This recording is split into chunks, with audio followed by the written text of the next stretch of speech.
নমস্কাৰ বন্ধু বান্ধৱীসকল, পোনপ্ৰথমে মোৰ ফালৰ পৰা আপোনালোক সকলোলৈ ভোগালী বিহুৰ আন্তৰিকভাৱে শুভেচ্ছা জ্ঞাপন কৰিলোঁ।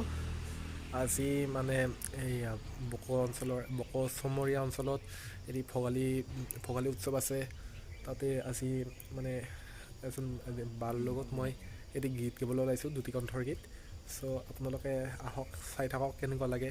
ভুল ভ্ৰান্তি যদি হয় অলপ ক্ষমা কৰি দিব, নতুন বুলি। আহক।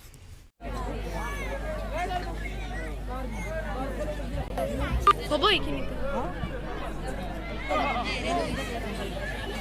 বেছি নকবি, ফাটি যাব। ভবিষ্যৎ সমিতিৰ নিমন্ত্ৰিত উদযাপন কৰি নিজ গীতাঞ্জলি অনুষ্ঠানটো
বন্ধুসকল, আমি জাষ্ট এইমাত্ৰ ঘৰ আহি পালোঁ। তো এই ষ্টেজ প্ৰগ্ৰেমটো যোনটো কৰিলোঁ, কেনেকুৱা হৈছে ক'ব। অলপমান ভুল লাগিছিল। যোনবিলাক মানে ফাৰ্ষ্ট আমি নতুন বুলি ক্ষমা কৰি দিব দেই। আমাৰ তাতে অলপমান মাজতে ভুল লাগিছিল। চ' দিয়ক আৰু কেনেকুৱা লাগিছে। যদি চেনেলটো যদি ভাল লাগিছে তেতিয়া লাইক, কমেণ্ট, শ্বেয়াৰ, ছাবস্ক্ৰাইব কৰি দিব।